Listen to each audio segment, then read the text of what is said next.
Hello everyone, good morning সকলকে। আশা করি সকলে খুবই ভালো আছো আর আমরাও ভালো আছি বন্ধুরা। তো দেখতে পাচ্ছ আমি ঝুড়ি নিয়ে কোথায় চলেছি। হ্যাঁ, জঙ্গলের মাঝখানটায় আমি চলে এসেছি।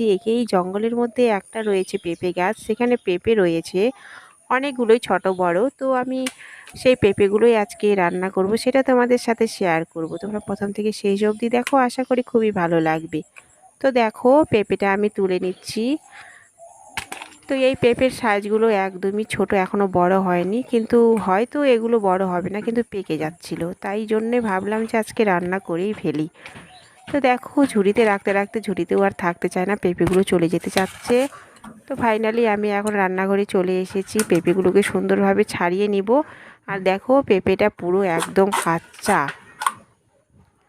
আর এই পেঁপে রান্না হবে আজকে একদম নিরামিষ নিরামিষ করব আজকে আমি। আর এই পেঁপেগুলোকে আমি সুন্দর ছোট ছোট পিচ আকারে রান্না করব। কাটছি ছুরি, এখন আমার ছিলানো হয়ে গেছে। তো এইরকম হয়েছে ছিলানোর পরে, দেখে নাও। আর এখন আমি ছোট ছোট পিচ আকারে করে ফেলেছি। আর এর মধ্যে পরিষ্কার জল দিয়ে আমি ভালো করে ধুয়ে নিব।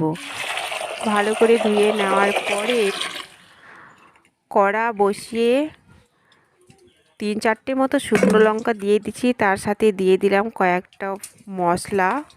এখন আমি সেটাকে ভালো করে নাড়াচাড়া করে আমি সেই সবজিগুলো কড়াইয়ের মধ্যে ঢেলে দিব।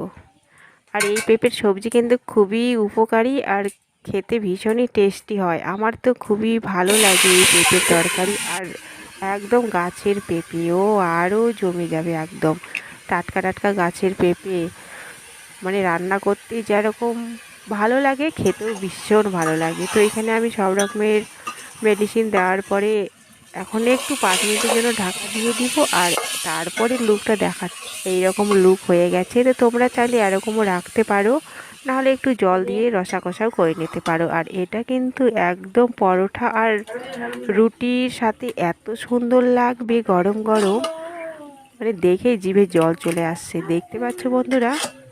তো এই রান্নাটা হয়ে যাওয়ার পরে দেখো আমরা কি করি আজকে। মানে শুরু হয়ে গেছে, সকাল থেকেই শুরু হয়ে গেছে। তো তোমাদের সবাইকে বলি হ্যাপি দিওয়ালি সবাইকে। তোমরা খুব সুন্দরভাবে মানে এই পুজোটা কাটাও আর আনন্দ করো। আমরা তো পুরো চলে এসেছি বম ফাটাতে। এই যে আমার তো প্রচুর ভয়, মানে তার সাথে সাথে আমার সাথে যারা ছিল তাদেরও ভয় লাগছে। তো দেখো, আমরা পাটকাঠি দিয়ে ফাটাচ্ছি।